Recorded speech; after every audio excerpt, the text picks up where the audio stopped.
अस्सलाम वालेकुम। आज हमारा लैब नंबर 2 का थ्योरेटिकल पार्ट का लेक्चर है। तो लैब नंबर 1 में हमने देखा था कि एसी वोल्टेज कैसे जनरेट होगी और एसी वोल्टेज को मेजर कैसे करना है। और उसके दो मेथड बताए थे आपको, एक डायरेक्ट मेथड था, एक इनडायरेक्ट मेथड था। डायरेक्ट मेथड में हमने पोटेंशियल डिवाइडर यूज किया था, कैपेसिटिव पोटेंशियल डिवाइडर, जिसका दूसरा नाम कैपेसिटिव वोल्टेज ट्रांसफार्मर था। और दूसरा मेथड जो था वो स्फीयर गैप मेथड था। स्फीयर गैप्स का आपको एक थोड़ा सा एडिशनल एक चीज बताता हूँ। स्फीयर गैप्स का मेन मकसद क्या हम स्फीयर गैप्स के थ्रू मेजरमेंट्स क्यों लेते हैं।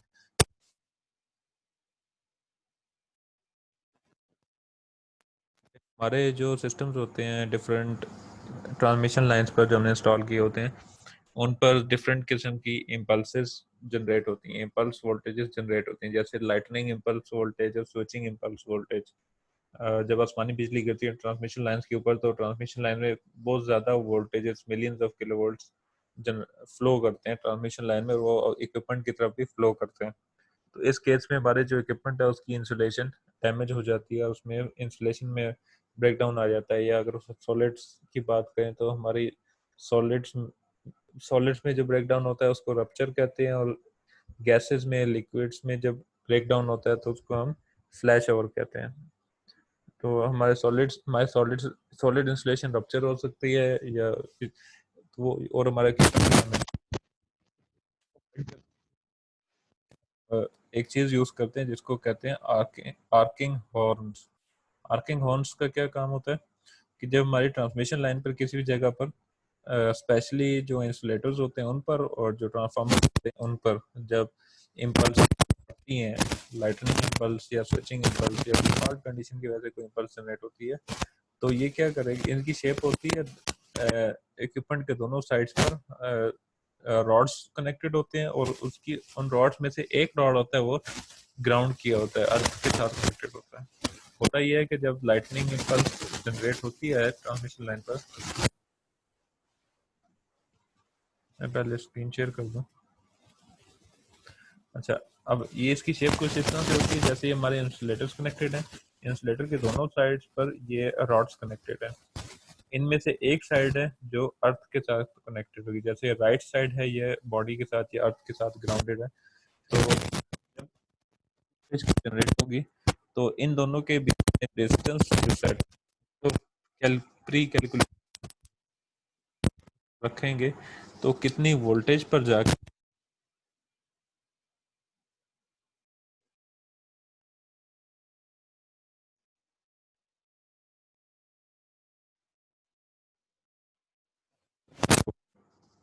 इसलिए इसका नाम आर्किंग हॉर्न रखा होता है। ये इक्विपमेंट की प्रोटेक्शन के लिए है।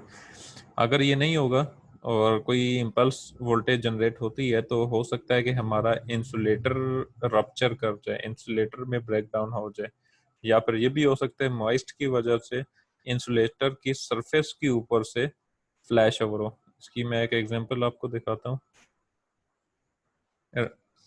सरफेस पर रप्चर, सरफेस के ऊपर से फ्लैश ओवर होना और रप्चर होने में क्या डिफरेंस है वो मैं आपको दिखा देता हूँ।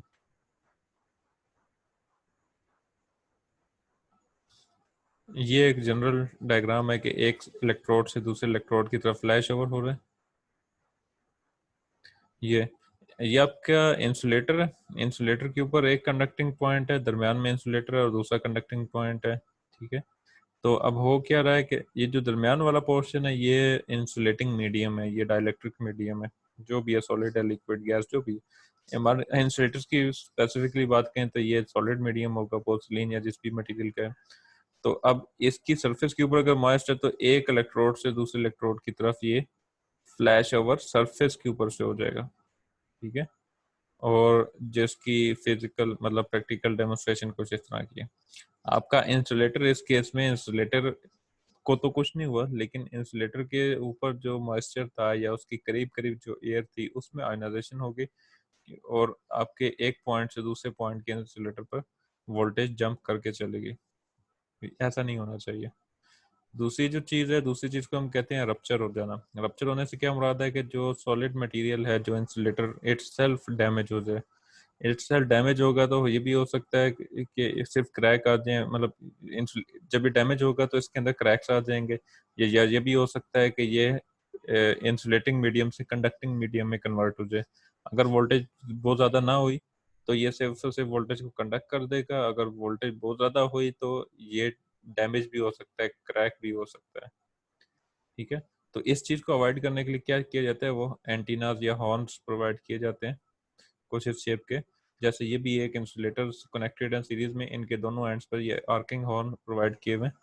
तो अब ये क्या करेंगे, जब बहुत ज़्यादा पोटेंशियल आएगी तो एक, हाँ, एक इसके रॉड से दूसरे रॉड की तरफ फ्लैश ओवर हो जाएगा और वो वोल्टेज डायरेक्टली ग्राउंड को, अर्थ को कनेक्टेड, मतलब वो दूसरा रॉड डायरेक्टली अर्थ पिट के साथ कनेक्टेड होता है तो वो वोल्टेज ग्राउंड हो जाती है, जिससे आपका जो इम्पल्स जनरेट होती है वो इम्पल्स ख़त्म हो जाएगी और आपका इक्विपमेंट भी सेफ रहेगा। इसकी एक और आपको फिजिकल जो डायग्राम है वो दिखा दूँ। ये आपका एक इंसुलेटर है, ये वही इंसुलेटर जो भी मैंने आपको दिखाया था इस शेप में। इसके ऊपर कोई आर्किंग हॉर्न कनेक्टेड नहीं था, तो इसके ऊपर फ्लैश ओवर इसकी सरफेस के ऊपर हो रहा था। तो अगर हम आर्किंग हॉर्न्स प्रोवाइड कर दें, उनके दरमियान डिस्टेंस प्री कैलकुलेटेड होगा कि कितना डिस्टेंस रखना है और कितने वोल्टेज की प्रोटेक्शन हमें चाहिए, तो उतने वोल्टेज पर जाकर एयर में आयोनाइजेशन हो जाएगी और फ्लैश ओवर हो जाएगा। एक इलेक्ट्रोड से दूसरे इलेक्ट्रोड की तरफ फ्लैश ओवर होगा, दूसरे इलेक्ट्रोड से स्ट्रिप कनेक्टेड होती है जो कि ग्राउंडेड होती है। ठीक है, इसमें एक फिगर और भी है ये। अब ये प्रैक्टिकल सिनेरियो है। आपके ये इंसुलेटर है, इंसुलेटर के टॉप पर भी एक रॉड कनेक्टेड है और इस इंसुलेटर के बॉटम पर भी एक रॉड कनेक्टेड है, और जो बॉटम वाला रॉड है वो ग्राउंड के साथ कनेक्टेड हो, अर्थिंग पिट के साथ कनेक्टेड होगा। इसके साथ स्ट्रिप कनेक्ट करके अर्थिंग के साथ कनेक्ट किया जाता है, ताकि हमारी अगर कोई इम्पल्स वोल्टेजेस आती हैं तो वो इन दोनों के बीच में डेसिपेट हो जाए, आपका ये जो इंसुलेटर है ये डैमेज ना हो, या इसके अलावा अगर कोई और इक्विपमेंट है तो वो भी डैमेज ना हो। तो ये स्फीयर गैप्स का ये मकसद है कि हम मेजरमेंट्स लेते हैं गैप्स की। गैप हमें ये मालूम है कि अगर हमने डिस्टेंस मिलीमीटर रखा है तो 15 किलो वोल्ट्स के ऊपर जाके फ्लैश ओवर हो जाएगा, तो वो हमें प्रोटेक्शन दे रहा है 15 किलोमीटर एंड अबव के ऊपर। 15 किलोमीटर, 15 किलो वोल्ट्स, मैं किलोमीटर बोल रहा हूँ, 15 किलो वोल्ट से ऊपर के ऊपर वो प्रोटेक्शन दे रहा है। जब 15 किलो वोल्ट से ऊपर की कोई भी सर्ज आएगी या इम्पल्स आएगी तो उससे ये होगा कि इनके दरमियान में फ्लैश ओवर हो जाएगा और वो जो इम्पल्स वोल्टेज है वो आपके इक्विपमेंट की तरफ फ्लो नहीं करेगी, आपके बाकी ट्रांसमिशन लाइन में फ्लो नहीं करेगी। अगर 15 किलो वोल्ट से लेस की कोई वोल्टेज होगी तो जाहिर है फिर आयोनाइजेशन इतनी स्ट्रांग नहीं होगी कि फ्लैश ओवर हो, तो फिर सारी नॉर्मल ऑपरेशन आपका होता रहेगा। ठीक है, ये प्रोटेक्शन के लिए यूज किया जाता है।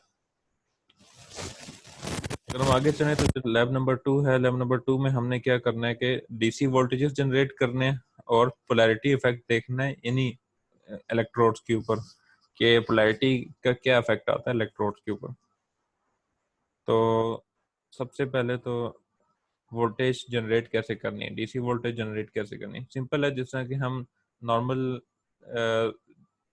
लो वोल्टेज सिग्नल्स में रेक्टिफिकेशन करते थे, यहाँ पर भी वैसे ही है, बस वोल्टेज की वैल्यूज जो हैं वो ज़्यादा है। आपके पास डायग्राम में सबसे पहले स्टेप अप ट्रांसफार्मर है, उसके बाद मेजरिंग कैपेसिटर लगा हुआ है, ये तो एसी साइड की मेजरमेंट्स के लिए। फिर डायोड्स लगे हुए हैं रेक्टिफिकेशन के लिए। फिर स्मूथिंग कैपेसिटर लगा हुआ है और उसके आगे लोड कैपेसिटर या मेजरिंग कैपेसिटर भी इसको कहते हैं, सॉरी लोड रेजिस्टर या मेजरिंग रेजिस्टर इसको कहते हैं, लगा हुआ है। तो ये जो मेजरिंग रेजिस्टर है ये डीसी वैल्यूज मेजर करके देगा, जो मेजरिंग कैपेसिटर है वो एसी वैल्यूज मेजर करके देगा। स्मूथिंग कैपेसिटर का काम ये है कि वो रिपल्स को ख़त्म करेगा। और जो दो डायोड्स हमारे पास सीरीज में लगे हुए हैं, दो लगाने का मकसद ये है कि इन हम तो एक डायोड की इतनी अगर कैपेसिटी नहीं है, रेटेड वोल्टेज अगर कम है तो हम दो लगा देते हैं ताकि दोनों के ऊपर वोल्टेज इक्वली डिस्ट्रीब्यूट होते हैं तो डायोड हमारे डैमेज ना हो। क्योंकि डीसी के केस में आपको पता है कि वोल्टेजेस ज़्यादा हो जाती हैं। आप 100 किलो वोल्ट एसी जनरेट करेंगे तो डीसी में कन्वर्ट होकर वो 140 किलो वोल्ट बन जाएंगे। ठीक है, कनेक्टिंग लीड्स के थ्रू हम इन मेजरिंग कैपेसिटर और मेजरिंग रेजिस्टर को कनेक्ट कर देते हैं वोल्ट मीटर के साथ, ताकि हम रीडिंग्स मेजर कर सकें। और अगर हम चाहें तो एडिशनल लोडिंग के तौर पे अलग से रेजिस्टेंस भी मजीद रेजिस्टेंस भी कनेक्ट कर सकते हैं। ठीक है, अब करना हमने ये सर्किट पैच अप करना है। अच्छा, इसमें एक जो चीज़ आपको नजर आएगी, ये जो स्मूथिंग कैपेसिटर है इसके ऊपर शील्डिंग रिंग लगा हुआ है। मैंने आपको शील्डिंग रिंग डेमो लेक्चर में दिखाया हुआ है कि शील्डिंग रिंग क्या होता है और उसका मकसद क्या है। और इस शील्डिंग रिंग के साथ आपको एक स्विच नजर आ रहा है, इसको हम ग्राउंडिंग स्विच कहते हैं।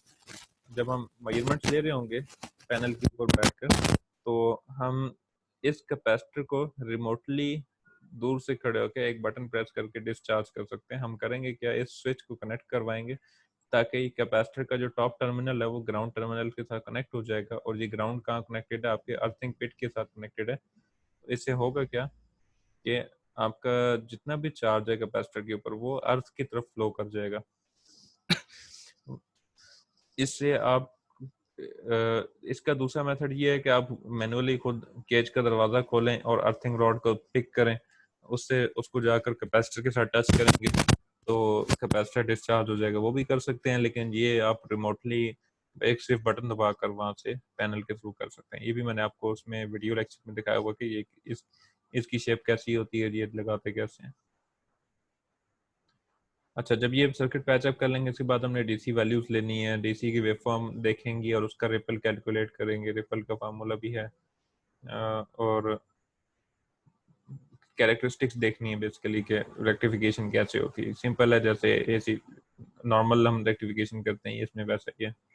अच्छा, इसमें अगर हम इन दोनों डायोड्स की पोलैरिटीज को रिवर्स कर दें, इनको उल्टा करके लगा दें, एनोड कैथोड को आपस में इंटरचेंज कर दें, तो फिर क्या होगा, फिर जो आपको डीसी वैल्यू मिल रही है वो नेगेटिव वैल्यूज मिलने लग जाएंगे। जहाँ पहले पॉजिटिव वैल्यूज मिल रही थी वहाँ पे अब आपको नेगेटिव डीसी मिलने लग जाएगी, पोलैरिटी रिवर्स हो जाएगी लोड के ऊपर। ठीक है, यह था हमारे पास हाफ वेव जो इसका सेकंड पार्ट है। सेकंड पार्ट में हमने क्या देखना है कि हम हाफ वेव रेक्टिफायर की वोल्टेज को डबल कैसे कर सकते हैं। मींस कि हमने एक सर्किट बनाया हाफ वेव रेक्टिफायर का और उसकी वोल्टेज को फिर डबल किया, उसको हम कहते हैं ग्रेनिशर वोल्टेज डबलर सर्किट। अब इस सर्किट में होता क्या है, जो डायोड है जिसके ऊपर V2 लिखा हुआ है, V2 डायोड तो रेक्टिफिकेशन के लिए काम आ रहा है। V1 डायोड और C1 कैपेसिटर ये दोनों मिलकर नेटवर्क क्रिएट कर रहे हैं जिसकी वजह से वोल्टेज आप हमारी डबल हो जाएगी।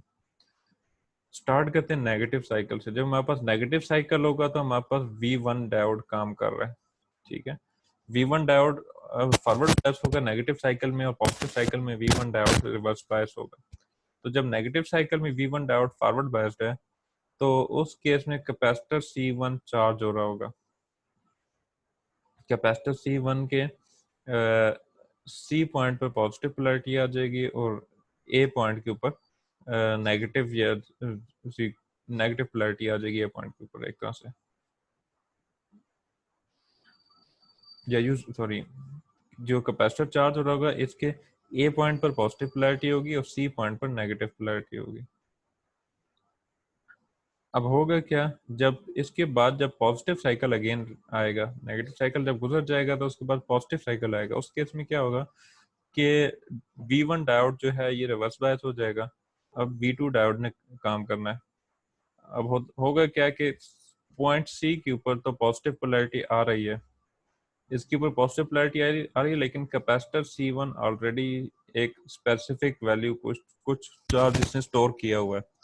तो इसकी पोलैरिटी भी क्या थी, सी पॉइंट पर पहले ही नेगेटिव पोलैरिटी थी और A पॉइंट पर पॉजिटिव पोलैरिटी थी। तो ये आपका एक तरह से सीरीज कनेक्शन बन जाएगा। तो कैपेसिटर के ऊपर जो वो चार्ज या जो वोल्टेज कैपेसिटर में स्टोर्ड है ये स्टोरेज एलिमेंट काम कर रहा है, और जो वोल्टेज सेकेंडरी वाइंडिंग जनरेट कर रही है ये दोनों आपस में सीरीज में एड अप हो जाएंगे। और जब ये एड अप होंगे और V2 डायोड कनेक्टिंग में आएगा तो C2 कैपेसिटर जो है, C2 कैपेसिटर के ऊपर वोल्टेज दोनों की एड अप होकर आएगी। ठीक है, इस C2 के पैरेलल में फिर आपने लोडिंग रेजिस्टर लगाया होगा तो उस लोडिंग रेजिस्टर में वो voltage Aahista Aahista capacitor discharge loading resistor. अब ये जो सारा प्रोसेस है ऐसा नहीं होगा कि एक ही साइकिल फ्लो करेगा और डायरेक्टली एक साइकिल के बाद कैपेसिटर C2 के ऊपर हमें 2 टाइम्स वोल्टेज मिल जाएगी। इसमें थोड़ा सा टाइम लगता है। मीन्स के कुछ साइकिल्स गुजरेंगे उसके बाद आपको यहाँ C2 के ऊपर वोल्टेज देखने को मिलेगी, वो 2 टाइम्स होगी। ठीक है, जैसे वेवफॉर्म में हम देखें तो जो पहला एक साइकिल गुजरा है उसके अगेंस्ट जो वोल्टेज हमें मिल रही है, उसके बाद नेक्स्ट साइकिल गुजरा है तो वो वोल्टेज मजीद ऊपर चली गई है, डीसी वाली ऊपर चली गई है। उसके बाद जब थर्ड साइकिल आ रहा है तो वो डीसी वाली मजीद उठकर और ऊपर चली गई। ठीक है, क्योंकि कैपेसिटर C1 जो है वो फर्स्ट साइकिल में फुली चार्ज नहीं होगा, इसको चार्जिंग होने में कुछ साइकिल गुजरेंगे, फिर उसके बाद ये अपनी फुल वैल्यू तक पहुंचेगा। तो उसके बाद आपकी कैपेसिटेंस की वोल्टेज की वैल्यू प्लस सेकेंडरी की वैल्यू जब एड अप करेंगे तो आपको ऑलमोस्ट 2 टाइम्स ऑफ वोल्टेज मिलेंगे।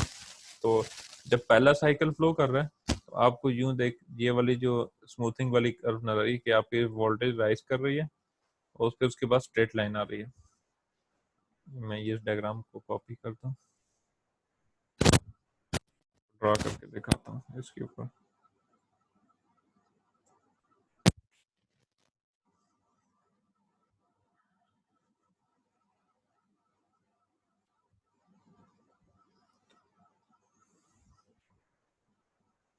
अच्छा, ये बता रहा था कि आपके पास जो पहला साइकिल आ रहा है, ये पहला साइकिल आ रहा है आपके पास, ठीक है, ये पॉजिटिव साइकिल है। उसके बाद नेगेटिव साइकिल में तो डायोड ने कंडक्शन नहीं करना, तो इस पॉजिटिव साइकिल के अगेंस्ट जो कैपेसिटर के ऊपर चार्ज हो रहा है, कैपेसिटर कैपेसिटर चार्ज हो रहा है और चार्ज होने के बाद पीक वैल्यू तक पहुंचा। उसके बाद जब पॉजिटिव साइकिल में डिक्लाइन आ रहा है तो डिक्लाइन होने के बाद नेगेटिव साइकिल में तो डायोड जो D2 डायोड है या V2 डायोड जो है वो कंडक्शन में नहीं है, क्योंकि वो रिवर्स बायस कंडीशन में है, तो ये चार्ज मेंटेन रहेगा, कैपेसिटर को डिस्चार्ज होने का कोई बात नहीं मिल रहा। इसके बाद दोबारा जब नेक्स्ट पॉजिटिव साइकिल आ रहा है उसमें देखें कि आपकी वैल्यू अगेन राइज कर रही है और उसके बाद एक कांस्टेंट वैल्यू पे आ रही है। फिर अगेन जब पॉजिटिव साइकिल आ रहा है तो फिर वैल्यू राइज कर रही है और एक कांस्टेंट वैल्यू आ रही है। ये 4-5 साइकिल गुजरेंगे, उसके बाद 4-5 साइकिल गुजरेंगे, उसके बाद फिर आपके पास एक इनपुट वोल्टेज के ऑलमोस्ट 2 टाइम्स ऑफ वोल्टेज आप में मिल जाएगी। जो हर बार बता देता हूँ, ये वोल्टेज आपकी राइज कर रही है, फिर एक कांस्टेंट वैल्यू पे रीच कर जाएगी, फिर आपकी वोल्टेज राइज कर रही है, फिर एक कांस्टेंट वैल्यू पे आ जाएगी, फिर वोल्टेज राइज करेगी, फिर एक कांस्टेंट वैल्यू पे आ जाएगी। ठीक है, ये स्टेप्स में होगा।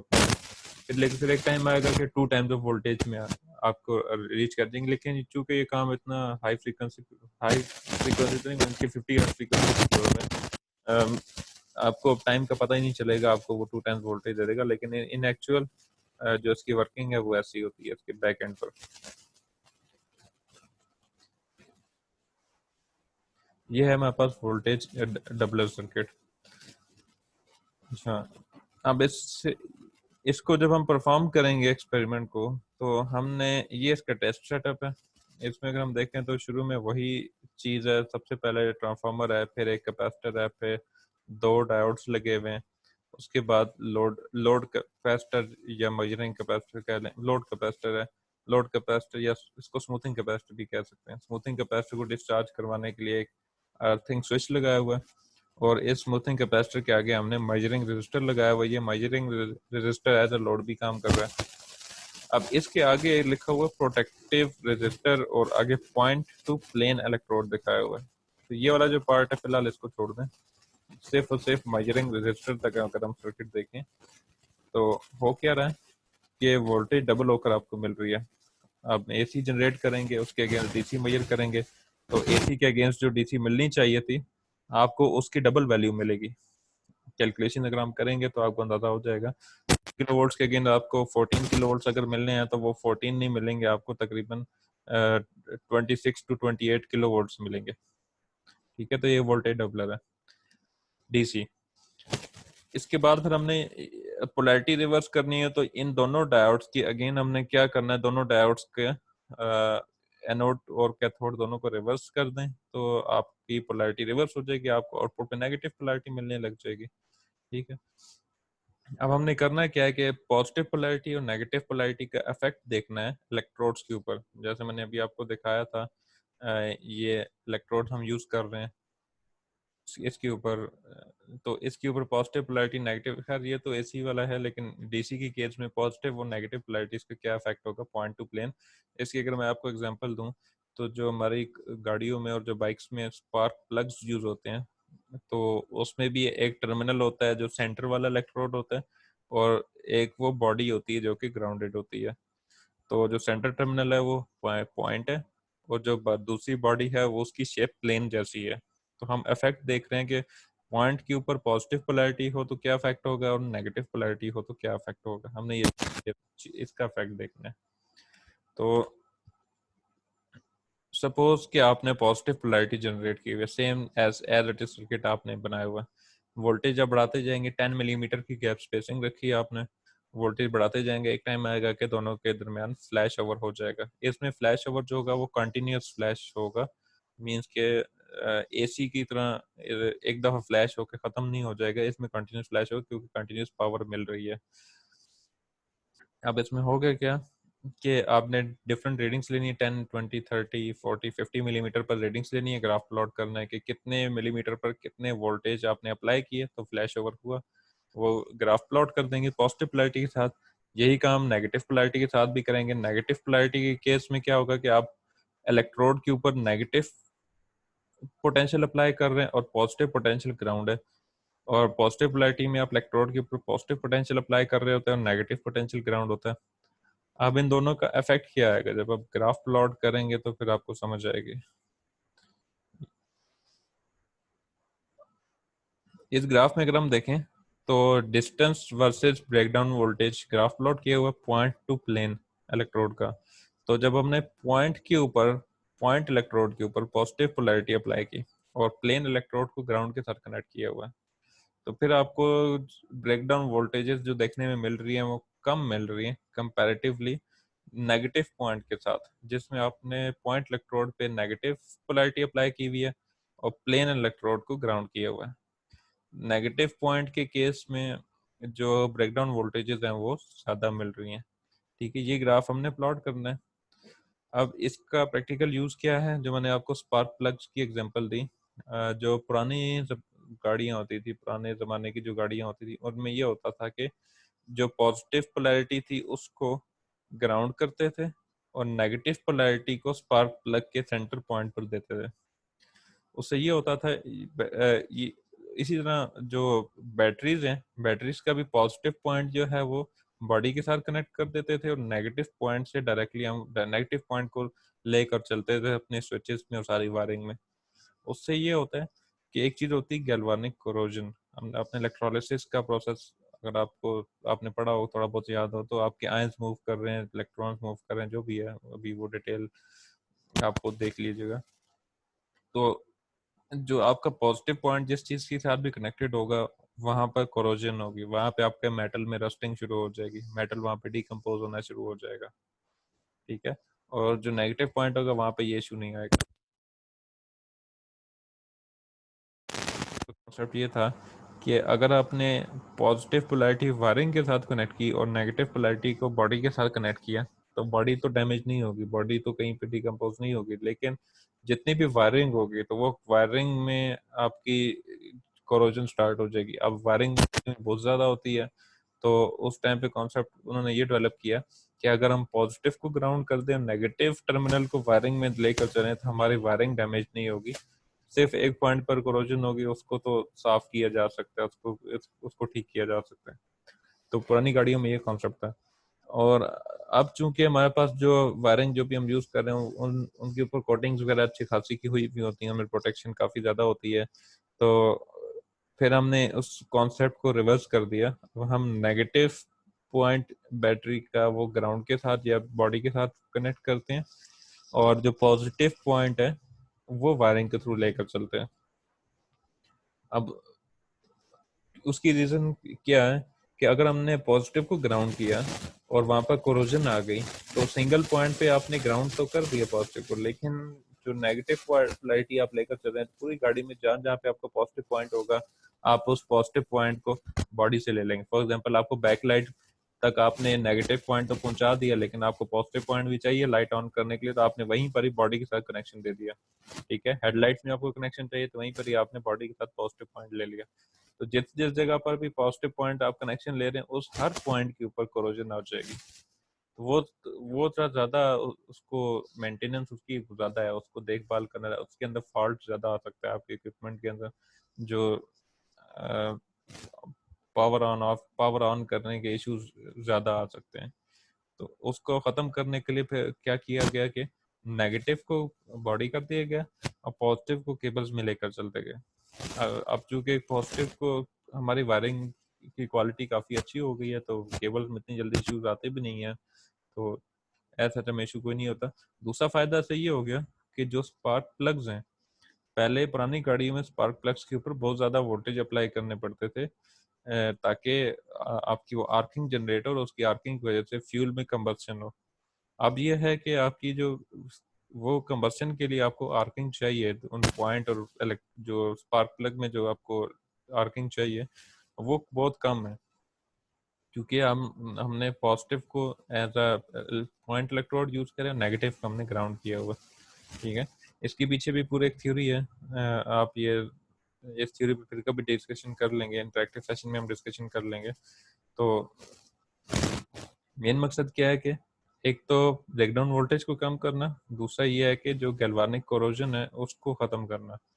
ठीक है, ये पुरानी गाड़ियों में इतना होता था, नेगेटिव पॉइंट यूज़ करते थे। आजकल भी कुछ जापानीज गाड़ियां हैं जो इसी स्टैंडर्ड, पुराने स्टैंडर्ड को फॉलो करती हैं। ठीक है, क्योंकि वो कहते हैं कि जो बॉडी है, बॉडी पर तो काम किया जा सकता है, लेकिन जो वायरिंग है, वायरिंग के ऊपर एक एक वायर को रिप्लेस करना बहुत मुश्किल है। इसलिए वो नेगेटिव पॉइंट को वायर के लिए यूज़ करते हैं, पॉजिटिव पॉइंट को ग्राउंडिंग के लिए यूज़ करते हैं। लेकिन जो को उसके अलावा जो डिफरेंट कंपनीज है वो तो अपना अपना स्टैंडर्ड फॉलो कर रहे हैं, उनके अपने अपने रीजनिंग है। लेकिन ये कॉन्सेप्ट, इसके पीछे कॉन्सेप्ट मेन यही है। अब जो डेमो वीडियो में आप देखेंगे तो जो पॉइंट और प्लेन इलेक्ट्रोड्स के बीच में आपको प्रॉपर आर्किंग होती हुई नजर आएगी। अब वो आर्किंग जो हो रही है वो पॉजिटिव पॉइंट के साथ मैक्सिमम आर्किंग आई थिंक 40 या 45 किलो वोल्ट्स पर जाकर हो रही थी 50 मिलीमीटर स्पेसिंग के साथ, और नेगेटिव पॉइंट के साथ सेम डिस्टेंस पर जब हमने चेक किया तो वही आर्किंग 90 किलो वोल्ट या 92 किलो वोल्ट्स पर जाकर हो रही थी। तो इतना ज़्यादा फर्क पड़ जाता है। ठीक है, आप वीडियो लेक्चर देखिएगा, डेमो लेक्चर देखिएगा, आपको इंशाल्लाह चीज़ें समझ आ जाएगी। अगर ना समझ आई तो हम इंटरेक्टिव सेशन में डिस्कशन भी कर लेंगे, लेकिन लेक्चर देखना ज़रूरी है। ये मैं मैनुअल बना रहा हूँ, मैनुअल बना के मैं अपलोड कर दूंगा और रीडिंग्स भी आपके साथ शेयर कर दूंगा। आप लोगों ने लैब रिपोर्ट के अंदर ये ग्राफ जनरेट करने और टेबल भी जनरेट करना है। टेबल के अंदर वैल्यूज लिख देंगे और नीचे जाकर ग्राफ जनरेट कर देंगे कंपैरिजन के लिए। यहाँ पर चलें, यहाँ पर लेक्चर रन करते हैं, फिर नेक्स्ट लेक्चर में डिस्कशन करेंगे। थैंक यू, अल्लाह हाफिज़।